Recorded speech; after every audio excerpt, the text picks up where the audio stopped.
نحمده ونصلي ونسلم على رسوله الكريم اما بعد فاعوذ بالله من الشیطان الرجیم بسم اللہ الرحمن الرحیم۔ محترم و مکرم ناظرین کرام، السلام علیکم ورحمۃ اللہ وبرکاتہ۔ ناظرین کرام، قرآن مجید فرقان حمید کو صحیح مخارج، درست ادائیگی، پراپر پروننسیشن کے ساتھ پڑھنے کے اس پروگرام اقرا کے ساتھ حاضر خدمت ہے۔ ہمارا آج کا پروگرام آیت نمبر 37 اور 38 آف سورہ ابراہیم پر مشتمل ہے۔ So as usual, according to the format of the program, first we shall give you the recitation of these holy verses, and you are requested to listen to these verses according to the teaching of the Quran, so that God's blessings may shower upon us. أعوذ بالله من الشيطان الرجيم.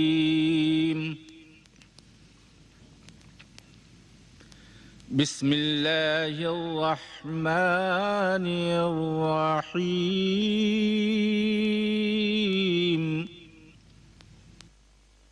ربنا إني أسكنت من ذريتي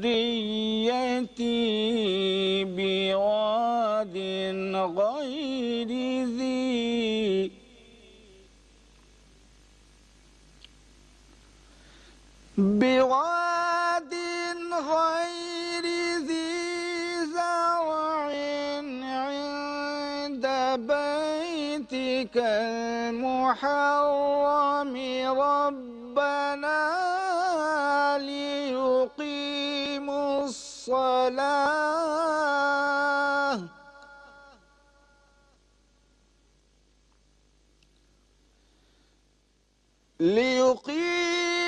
الصلاة فاجعل أفئدة من الناس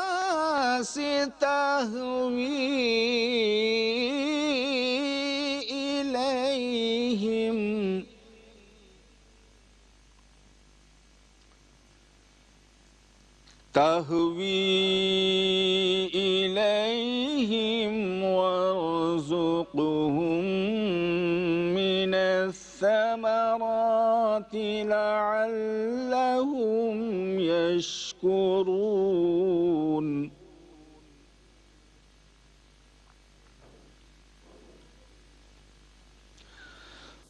ربنا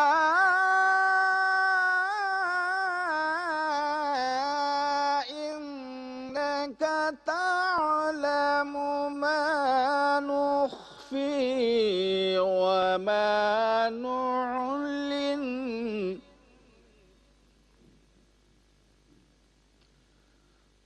وما يخفى على الله من شيء في الأرض ولا في السماء.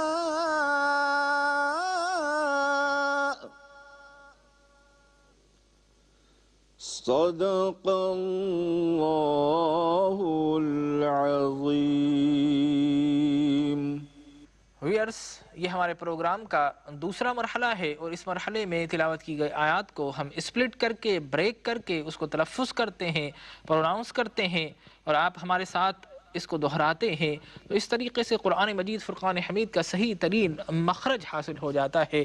اور یہی ہمارا مقصود و مطلوب ہے کہ قرآن اپنے پورے حسن کے ساتھ اور پوری ادائیگی کے ساتھ پڑھنا یقیناً یہ احسن ہوا کرتا ہے، اس کے ایک ایک حرف پر نیکیاں ملا کرتی ہے۔ لہٰذا ہم اس پروگرام کو لے کر ہر روز آپ کی خدمت میں آتے ہیں، آپ ہمارے ساتھ شامل رہتے ہیں، اور اس طریقے سے آپ کی نمازوں میں اور نماز کے باہر بھی قرآن کو سمجھنا اور پڑھنا آسان ہو جاتا ہے۔ تو آئیے، اس مرحلے میں سیکھنے کے کافی مواقع موجود ہے، ہم اس مرحلے کی طرف چلتے ہیں۔ ربنا انی اسکنت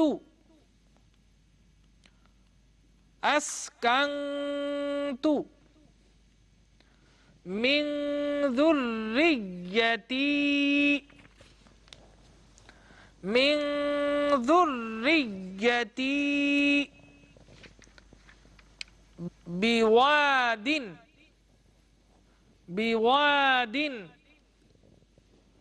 غير ذي زرع غير ذي زرع ذي زرع عند بيتك المحرم بیتک المحرم. اور اگر وقف یہاں پر نہ کرنا چاہے اور وصل کے ساتھ کنٹینیویشن کے ساتھ تسلسل کے ساتھ پڑھنا چاہے تو پھر میم کی جو حرکت ہے جو زیر کی صورت میں موجود ہے ہم اس کو پوری حرکت کے ساتھ پروناؤنس کرتے ہیں، حرکت کی آواز بھی نکالتے ہوئے اس طرح پڑھتے ہیں بیتک المحرمی بیتک المحرمی ربنا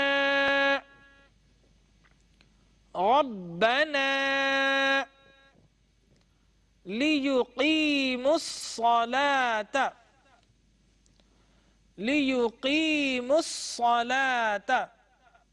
اور ناظرین کرام لیقیموا الصلاة پہ ہم دیکھیں گے کہ حرف واو بھی موجود ہے، الف بھی موجود ہے، لام بھی موجود ہے، لیکن یہ سارے کے سارے ہم سائلنٹ کر رہے ہیں، سب کو حذف کر رہے ہیں. اس کی وجہ یہ ہے کہ میم پر پیش ہے اور اس سے اگلا جو حروف ہے وہ صاد ہے، صاد پر تشدید ہے، اور درمیان میں جتنے بھی حروف ہیں ان پر کوئی حرکت موجود نہیں ہے، کوئی واول موجود نہیں ہے.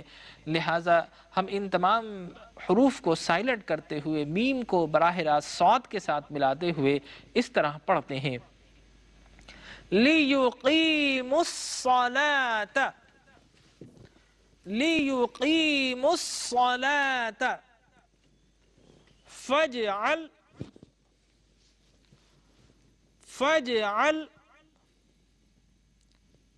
أفئدة من الناس. میم پر اور نون پر دونوں پر تشدید ہے، اور میم تشدید ہو نون تشدید ہو تو دونوں صورتوں میں غنہ کیا کرتے ہیں، یعنی آواز کو ناک میں لے جاتے ہوئے قدرے ہم اس کو ہڈن کرتے ہوئے ناک میں چھپاتے ہوئے فونیکل ساؤنڈ کو پروڈیوس کرتے ہوئے ہم اس طرح پڑھتے ہیں أفئدة من الناس تهوي إليهم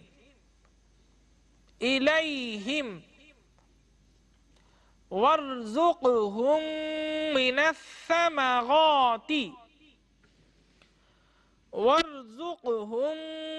الثمرات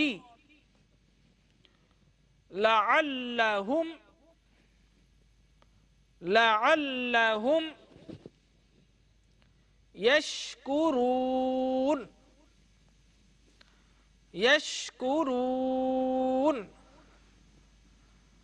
ربنا إنك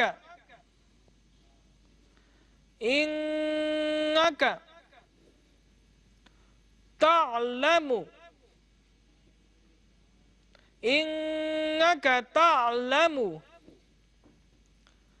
ما نخفي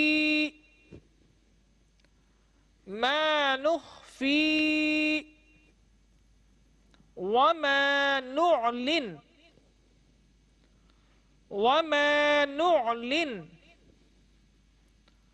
وما يخفى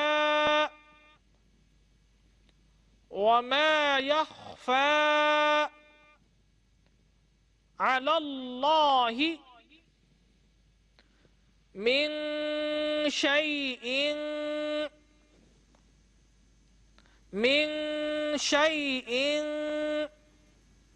في الأرض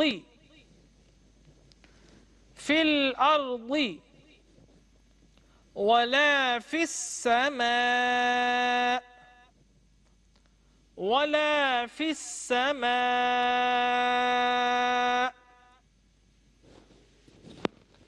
آئیے ناظرین اکرام، سبق کے تیسرے مرحلے کی طرف چلتے ہیں، اور اس مرحلے میں بھی سیکھنے کے کافی مواقع موجود ہیں.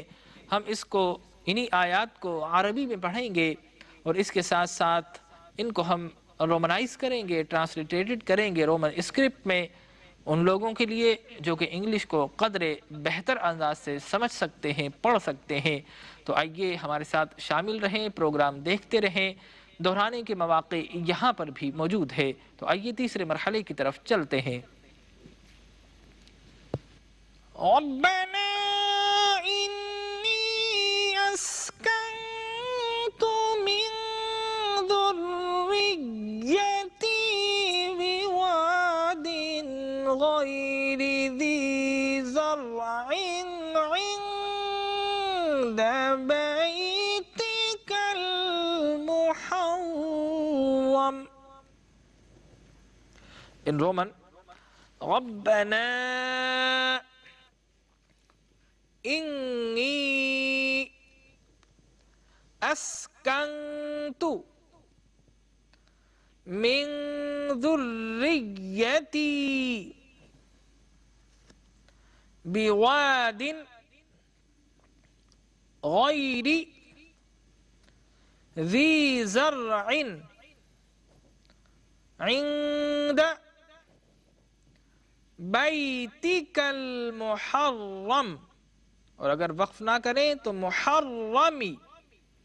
اے ہمارے رب، میں نے بسا دیا ہے اپنی کچھ اولاد کو اس وادی میں جس میں کوئی کھیتی باڑی نہیں، تیرے حرمت والے گھر کے پڑوس میں.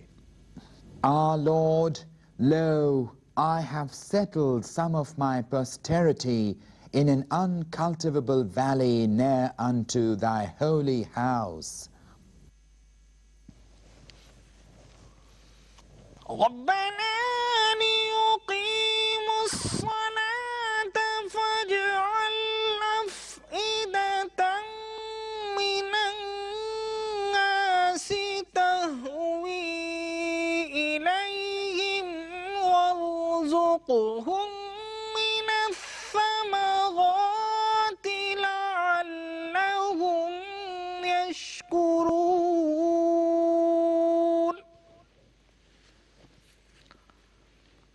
In Roman, ربنا ليقيموا الصلاة فاجعل أفئدة من الناس تهوي إليهم وارزقهم من الثمرات لعلهم يشكرون. اے ہمارے رب، یہ اس لیے تاکہ وہ قائم کریں نماز، پس کر دے لوگوں کے دلوں کو کہ وہ شوق و محبت سے ان کی طرف مائل ہوں، اور انہیں رزق دے پھلوں سے تاکہ وہ تیرا شکر ادا کریں. Our Lord, that they may establish proper worship, so incline some hearts of men that they may yearn toward them, and provide thou them with fruits in order that they may be thankful.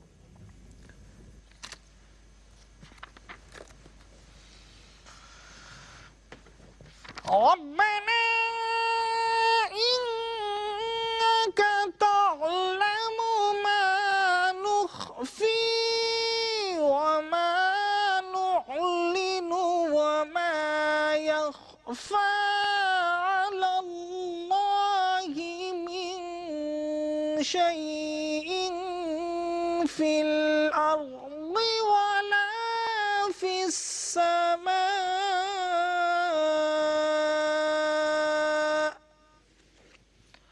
In Roman, ربنا انک تعلم ما نخفی وما نعلن وما يخفى على الله من شيء في الأرض ولا في السماء.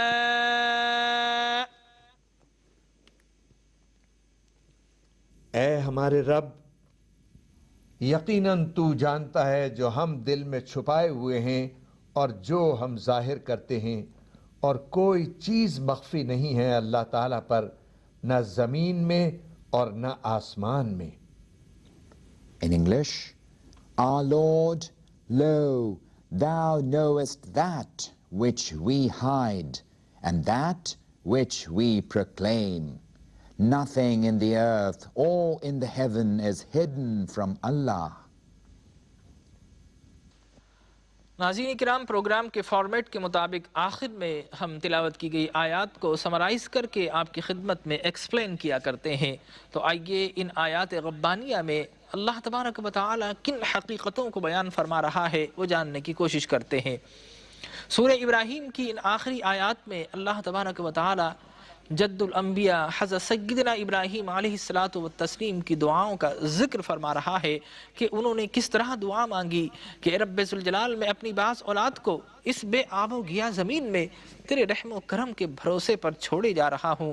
رب ذوالجلال یہاں ان کو آباد فرما، پھلوں سے اور رزق واسعہ سے ان کی مدد فرما. چنانچہ اس آیہ مبارکہ کا اور اس واقعے کا پس منظر کچھ اس طرح ہے کہ حضرت ابراہیم علیہ السلام اور حضرت سارہ رضی اللہ تعالی عنہ جب اپنے بڑھاپے کی عمر میں پہنچ گئے، کوئی اولاد ان کو نہ تھی، تو حضرت سارہ رضی اللہ تعالی عنہ نے اپنی خادمہ حضرت ہاجرہ رضی اللہ تعالی عنہ کو حضرت ابراہیم علیہ السلام کے سپرد کیا اور کہا کہ میں تحفتاً آپ کو پیش کر رہی ہوں. چنانچہ اللہ تبارک و تعالی کا کرنا یہ ہوا کہ حضرت ہاجرہ رضی اللہ تعالی عنہ کے بطن مبارک سے حضرت اسماعیل علیہ السلام پیدا ہوئے. جب حضرت اسماعیل علیہ السلام پیدا ہوئے تو رقابت کا ایک نہ ختم ہونے والا سلسلہ شروع ہو گیا، اور آپ جانتے ہیں کہ خواتین میں جذبہ رقابت کچھ زیادہ ہی موجود ہوا کرتا ہے. یہ جذبہ رقابت مردوں میں بھی ہوتا ہے، خواتین میں بھی ہوا کرتا ہے، لیکن وہ نفوس قدسیاں تھی، وہ اللہ تبارک و تعالی کی نیک بندیاں تھی.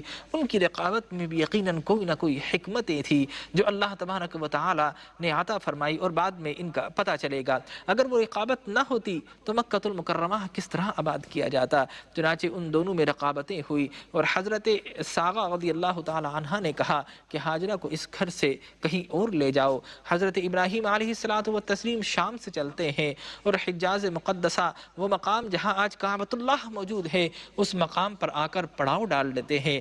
وہ مقام اس وقت بے آب و گیا زمین تھی، وہ صحرا تھا، وہاں پر چٹانیں تھی، کوئی ذی روح کوئی انسان وہاں پر موجود نہیں تھا.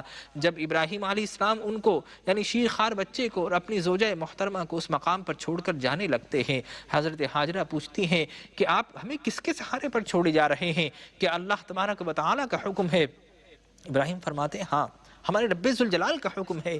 حضرت ہاجرہ کو قرار آ جاتا ہے، ابراہیم چھوڑ کر چلے جاتے ہیں. کچھ دن کا سامان اور پانی ہوتا ہے وہ ختم ہو جاتا ہے.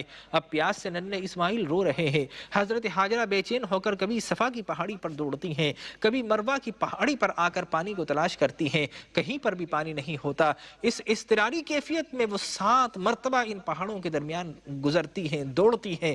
اللہ کو اپنی اس نیک بندی کی ادا اتنی پیاری لگتی ہے کہ قرآن میں فرماتا ہے ان الصفا والمروۃ من شعائر اللہ ومن حج البیت او اعتمر فلا جناح علیہ ان یطوف بہما. تو معلوم یہ ہوا کہ نبی کا بڑا مقام ہے، اللہ کے اولیاء کا بڑا مقام ہے، عباد صالحین کا بڑا مقام ہے، حتیٰ کہ اللہ کے ایک ولیہ اللہ کی رضا کی خاطر اگر کسی مقام پر دوڑتی ہیں، ان کے قدم جن مقام پر پڑ جایا کرتے ہیں، اللہ فرماتا ہے کہ ان الصفا والمروۃ من شعائر اللہ، میری نیک بندی اس مقام سے دوڑی تھی، لہٰذا صفا اور مروہ ہماری نشانیوں میں سے ہے، ہماری پہچان میں سے ہے۔ اور اے حج کرنے والو، اے عمرہ کرنے والو، جب تم حج کرنے اور عمرہ کرنے آؤ تو جب تک اگر تم ان مقامات پر اسی طرح اضطراری حالت میں دوڑو گے نہیں تو نہ تمہارا حج ادا ہوگا نہ عمرہ ادا ہوگا۔ تو معلوم یہ ہوا کہ اللہ کے نیک بندے جب اللہ کی رضا کی خاطر جن راہوں میں چل جایا کرتے ہیں، ان کے قدم پڑ جایا کرتے ہیں، وہ راہیں اللہ کی نشانیاں اور اللہ کی پہچان بن جایا کرتی ہیں۔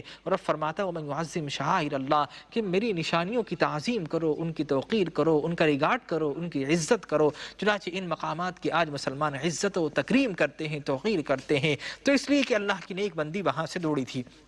پھر ہم دیکھتے ہیں کہ آب زمزم جب حضرت اسماعیل علیہ السلام پیر کی ایڑیاں جب روتے ہوئے مارتے ہیں تو فرشتہ آتا ہے اور اس مقام سے پانی کا چشمہ جاری و ساری ہو جاتا ہے، جسے ہم آب زمزم کے نام سے یاد کرتے ہیں۔ اور حضور اکرم صلی اللہ علیہ وسلم نے فرمایا کہ اللہ تبارک و تعالیٰ میری والدہ حضرت حاجرہ پر رحم فرمائے، اگر انہوں نے زمزم جس کا ایک معنی ہوتا ہے رک جا، اگر یہ نہ کہتی یا اس سے چلو نہ بھر دی تو پھر یہ بہتا ہوا ایک چشمہ جاری ہو جاتا اور عین ممکن ہے کہ پوری دنیا اس میں ڈوب کر رہ جاتی۔ اتنی جوش رحمت کے ساتھ وہ چشمہ جاری و ساری ہوا تھا۔ تو اللہ تبارک و تعالی اپنے انبیاء کو اور اپنے صلحاء کو اور اپنے نیک بندوں کو جو حکم دیا کرتا ہے وہ اللہ کے حکم کے سامنے اپنی گردنیں جھکا دیا کرتے ہیں، اور اس طرح حکمتوں کے ساتھ بستیاں آباد ہو جایا کرتی ہیں۔ حضرت ابراہیم اس مقام پر چھوڑ کے گئے، آج وہ مقام انوار و تجلیات سے معمور ہے۔ کعبۃ اللہ کا علامتی گھر وہاں پر موجود ہے، اربوں مسلمان وہاں جا کر اس مقام پر جا کر عبادات کرتے ہیں اور کعبۃ اللہ کی طرف رخ کر کے اپنی نمازیں پڑھا کرتے ہیں۔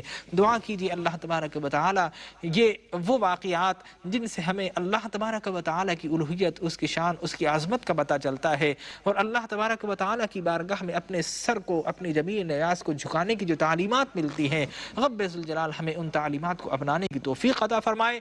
آمین۔ وآخر دعوانا ان الحمد للہ رب العالمین۔ اقرأ باسم